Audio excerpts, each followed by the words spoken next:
Hello students, welcome back to my channel. So आज की जो वीडियो है उसमें हम स्टार्ट करेंगे एक्टिव वॉइस, पैसिव वॉइस।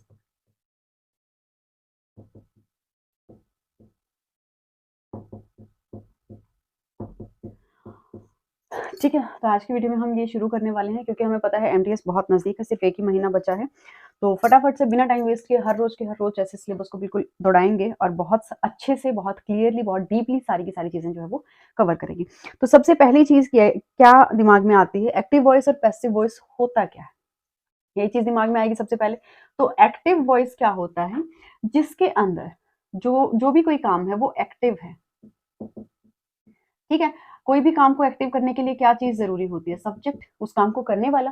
ठीक है, तो उस काम को करने वाला ही जब एक्टिव नहीं होगा तो हम उसको एक्टिव वर्ड कैसे कह सकते हैं, नहीं कह सकते। तो एक्टिव वॉइस कौन से होते हैं, जब हमारा सब्जेक्ट एक्टिव होता है। और पैसिव वॉइस, पैसिव मतलब उल्टा, तो सब्जेक्ट का उल्टा क्या होता है, ऑब्जेक्ट। ठीक है, तो ऐसे सेंटेंसेस जिनमें हमारा सब्जेक्ट एक्टिव होता है उनको हम बोलते हैं एक्टिव वॉइस, और ऐसे सेंटेंसेस जहां पर हमारा ऑब्जेक्ट एक्टिव होता है, दो sentences are called passive sentences या पैसिव वॉइस। ठीक है, तो सबसे छोटा सा एक हम स्टार्टिंग में एग्जांपल ही ले लेते हैं। जैसे हमने एक एग्जांपल लिया, चलिए लिख देते हैं। जैसे हमने एग्जांपल लिया है, ही सिंग्स अ सॉन्ग। इसको हम हिंदी में क्या बोलेंगे, वह गाना गा रहा है, सिंग्स अ सॉन्ग, वह गाना गाता है। ठीक है, तो हमने बोला कि वह गाना गाता है, ये तो क्या है, एक्टिव वॉइस। इसको हम क्या बोलेंगे, एक्टिव वॉइस। एक सिंपल सा सेंटेंस है, सिंपल सेंटेंस मतलब एक्टिव वॉइस हमें पहचान कैसे हुई, क्योंकि जो सब्जेक्ट है वो वर्किंग में। ठीक है, अब इसी का जब हम पैसिव वॉइस बनाएंगे तो हम क्या बोलेंगे, a song is sung by him. ये क्या हो गया, पैसिव वॉइस। ठीक है, हमने क्या किया, जो सब्जेक्ट था उसको उठा के हम पीछे ले गए एंड जो ऑब्जेक्ट है उसको हमने एक्टिव कर दिया कि गाना गाया जा रहा है। किसके द्वारा गाया जा रहा है, हिम। हिम में कोई भी, राम श्याम चमेली कोई भी है। ठीक है, तो हमने क्या बोला कि गाना गाया जा रहा है, कौन गा रहा है, जो भी सब्जेक्ट है हमारा वो गा रहा है। ठीक है, तो यहाँ पर एक्टिव कौन हो गया, ऑब्जेक्ट। तो जहां पर एक्टिव सब्जेक्ट की जगह ऑब्जेक्ट एक्टिव हो जाता है तो वो वॉइस हमारा क्या बन जाता है, पैसिव वॉइस। ये तो था इंट्रोडक्शन, बिल्कुल स्टार्टिंग। ठीक है, अब उसके बाद एक छोटी सी चीज और क्या है कि जो एक्टिव वॉइस होते हैं उनमें हम एक्टिव वर्ब का यूज करते हैं। ठीक है, और जो पैसिव वॉइस होते हैं उनमें पैसिव वर्ब का यूज करते हैं। इतनी चीज समझ में आई। अब उसके बाद है सब, एक और इंपॉर्टेंट चीज हमारे पास क्या आ जाती है कि कुछ ऐसे मतलब सेंटेंसेस होते हैं जो ऑलरेडी पैसिव में होते हैं, या जहां पर पैसिव वॉइस यूज करना बहुत इंपॉर्टेंट हो जाता है। जैसे फर्स्ट हमने लिया कि जहां पे हमें सब्जेक्ट का पता ही ना हो, समझ में आया, जहां हमें नहीं पता कि सब्जेक्ट कौन है, ये काम किसने किया है, तो उस सेंटेंस को हम क्या करेंगे, पैसिव वॉइस में लिखेंगे। कैसे लिखेंगे, जैसे हमें कोई इमारत है जो हमें नहीं पता कि वो किसने बनवा रखी है, तो हम क्या उसको क्या बोलेंगे, दैट बिल्डिंग। ठीक है, was built many years ago. पहली चीज क्लियर हुई। हम सीधा सीधा क्या बोलेंगे कि भाई वो वाली जो इमारत है ना बहुत साल पहले बनाई गई थी, हमें नहीं पता वो किसने बनाई, कब बनाई, क्यों बनाई, कैसे बनाई, हमें नहीं पता। तो वहां पर हम सीधा सेंटेंस जो है उसको किसमें यूज करेंगे, पैसिव वॉइस में। दूसरी चीज, जब हम जो है सब्जेक्ट से ज्यादा ऑब्जेक्ट को इंपॉर्टेंस देते हैं। दूसरा पॉइंट क्या है, जब सब्जेक्ट से ज्यादा ऑब्जेक्ट को हम प्रेफरेंस दे रहे हैं या ऑब्जेक्ट को इंपॉर्टेंस दे रहे हैं। जैसे हमने क्या बोला कि जो व्हाइट टाइगर्स हैं, the white tiger was killed by the hunter।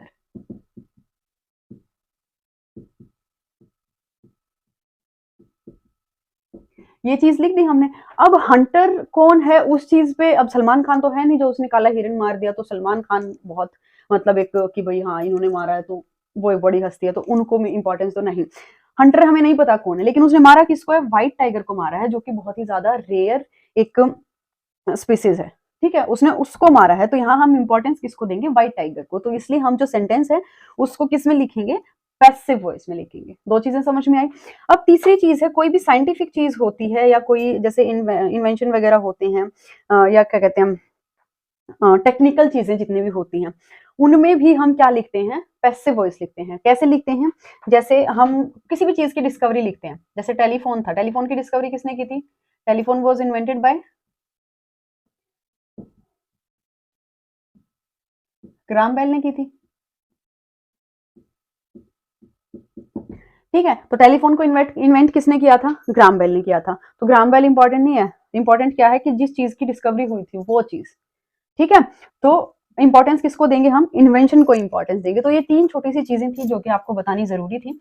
अब नेक्स्ट हम स्टार्ट करेंगे एक्टिव वॉइस और पैसिव वॉइस के जनरल रूल से। ठीक है, कि एक्टिव वॉइस और पैसिव वॉइस को समझने के सब रूल्स तो बहुत सारे हैं, लेकिन हम पहले जनरल रूल्स करेंगे, जो बेसिक रूल्स होते हैं ना, हम पहले उनको करेंगे। ठीक है, तो पहला जनरल रूल हमारा क्या है किसी भी एक्टिव वॉइस या पैसिव वॉइस को स्टार्ट करने का। पहला रूल क्या है कि जो सब्जेक्ट है वो किस में चेंज हो जाएगा, ऑब्जेक्ट में, और जो ऑब्जेक्ट है वो किस में चेंज हो जाएगा, सब्जेक्ट में।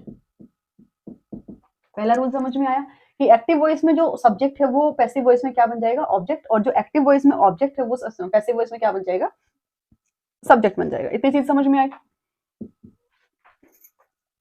सेकंड हमारा जो रूल है वो क्या है कि पैसिव वॉइस के अंदर हम जो वर्ब की फॉर्म यूज करेंगे वो क्या होगी, वर्ब की थर्ड फॉर्म। ठीक है, एक्टिव वॉइस में हम क्या यूज करते हैं, वर्ब की फर्स्ट फॉर्म भी यूज कर लेते हैं, सेकंड भी कर लेते हैं, थर्ड भी कर लेते हैं, लेकिन पैसिव वॉइस में हमेशा क्या होगी, वर्ब की थर्ड फॉर्म यूज होगी। अब वो टेंस के ऊपर डिपेंड करता है कि हम इसके आगे इज लगाएंगे, एम लगाएंगे, आर लगाएंगे, वॉज लगाएंगे, वर लगाएंगे, तो इसके आगे हम जो कुछ भी लगाएं, लेकिन वर्ब की फॉर्म हमेशा क्या रहेगी, थर्ड फॉर्म रहेगी। ठीक है, लेकिन एक्टिव वॉइस के अंदर हम फर्स्ट फॉर्म भी यूज कर सकते हैं, सेकंड भी कर सकते हैं, थर्ड भी कर सकते हैं, लेकिन पैसिव वॉइस में क्या रहेगा, वर्ब की थर्ड फॉर्म। अब हमारा तीसरा रूल हमें क्या कहता है, तीसरा रूल क्या कह रहा है कि जो भी पैसिव वॉइस में सब्जेक्ट बनेगा, मतलब एक्टिव वॉइस में जो ऑब्जेक्ट था वो पैसिव वॉइस में जाके क्या बन गया, सब्जेक्ट बन गया। ठीक है, अब पैसिव वॉइस के अंदर जो भी वर्ब यूज होगी वो किस पे डिपेंड करेगी, पैसिव वॉइस के सब्जेक्ट पे डिपेंड करेगी। अगर ये वाला सब्जेक्ट हमारा सिंगुलर है, ठीक है, अगर पैसिव वॉइस का सब्जेक्ट सिंगुलर है तो वर्ब भी क्या यूज होगी, सिंगुलर। अगर ये प्लूरल है सब्जेक्ट तो वर्ब भी क्या यूज होगी, प्लूरल। समझ में आया। जैसे इसका एक एग्जांपल दे देती हूँ, इसको इरेज कर दूं, आप लोगों ने नोट डाउन कर लिया हो तो।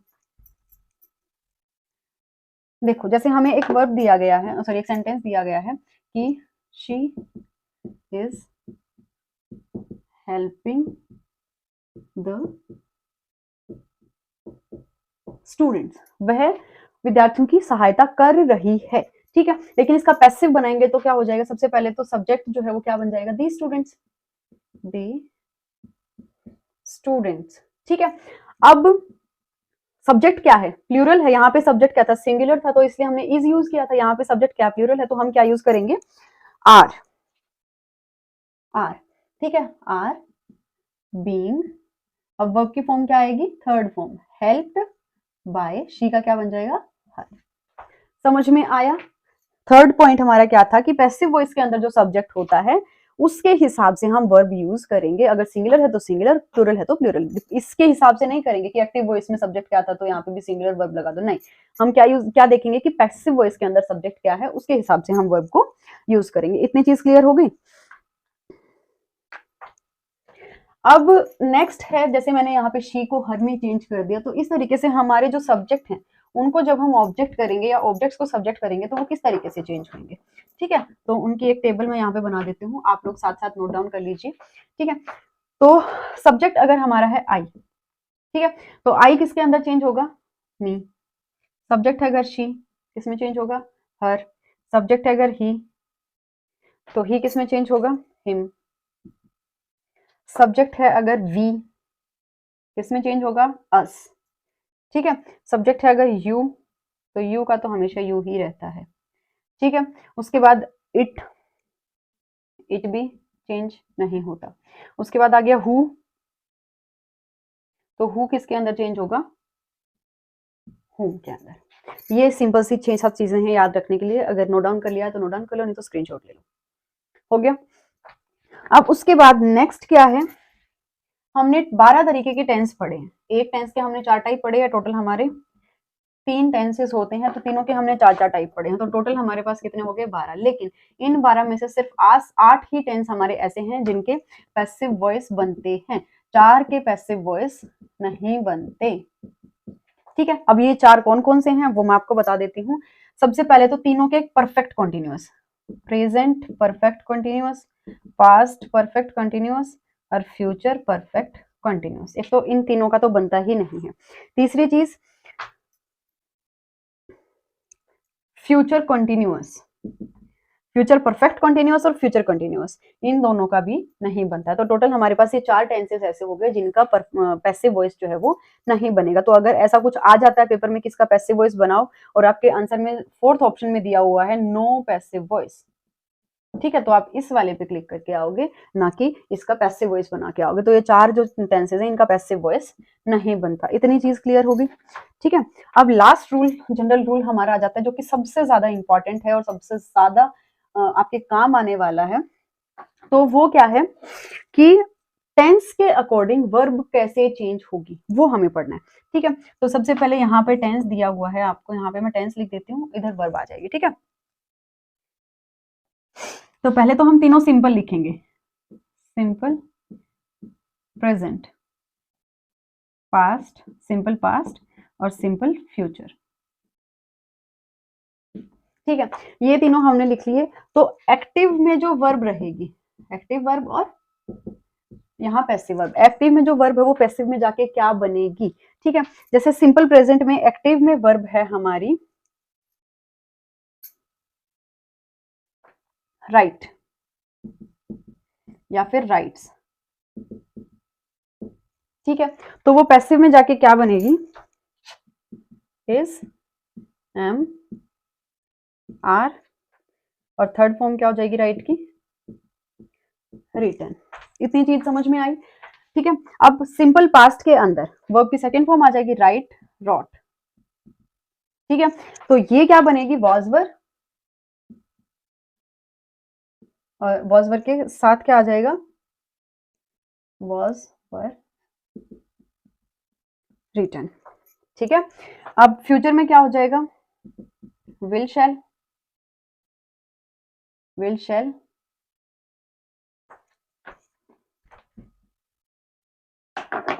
राइट। अब इसका क्या बन जाएगा, विल शैल, विल शैल के साथ क्या चीज ऐड हो जाएगी, बी और वर्ब की थर्ड फॉर्म। इतनी चीज समझ में आई, तीनों के सिंपल टेंस समझ में आए। सिंपल प्रेजेंट है, अगर सिंपल प्रेजेंट में क्या होता है, या तो एज इट इज वर्ब होती है, वर्ब की फर्स्ट फॉर्म, या उसके साथ एस आई एस होता है। तो वो पैसिव वॉइस में किस में चेंज हो जाएगा, इज एम आर में या और वर्ब की थर्ड फॉर्म। सिंपल पास्ट में क्या होता है, वर्ब की सेकंड फॉर्म होती है, वो किसके अंदर चेंज होगी, वॉज वर या और वर्ब की थर्ड फॉर्म। सिंपल फ्यूचर में क्या होता है, विल शैल के साथ वर्ब की फर्स्ट फॉर्म होती है, लेकिन वो पैसिव वॉइस में क्या बन जाएगी, विल बी, शैल बी और वर्ब की थर्ड फॉर्म। इतनी चीज होगी क्लियर।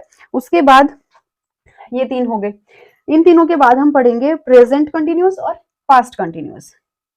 तो प्रेजेंट कंटिन्यूअस और पास्ट कंटिन्यूअस। प्रेजेंट कंटिन्यूअस के अंदर क्या होता है, is am are plus verb की फर्स्ट फॉर्म प्लस आईएनजी, यही चीज होती है, ठीक है। तो इसमें क्या आ जाएगा, इज, एम, आर, राइटिंग, यही चीज आएगी, ठीक है। लेकिन कोई भी कंटिन्यूअस, प्रेजेंट हो या पास्ट हो, कंटिन्यूअस जब भी आएगा तो पैसिव वॉइस बनाएंगे तो उसके अंदर बीइंग ऐड हो जाएगा, ठीक है। और वर्ब की थर्ड फॉर्म तो रहेगी, ठीक है। तो यहां पर क्या आ जाएगा, is, am, are, being written. इतनी चीज समझ में आई। अब पास्ट कंटिन्यूअस में क्या हो जाएगा, वॉज, वर, राइटिंग, ठीक है। तो यहाँ पे क्या हो जाएगा, वॉज, वर, बीइंग रिटन। यहाँ तक क्लियर है। यहाँ तक अगर किसी को कोई डाउट है तो कमेंट सेक्शन में कमेंट कर दो। एंड अगर इसका स्क्रीनशॉट लेना है तो मैं साइड में जाती हूँ, स्क्रीनशॉट ले लो फटाफट से। फिर नेक्स्ट हमारे कितने बच गए, 5 हो गए, 3 और रह गए, हो गया इतना।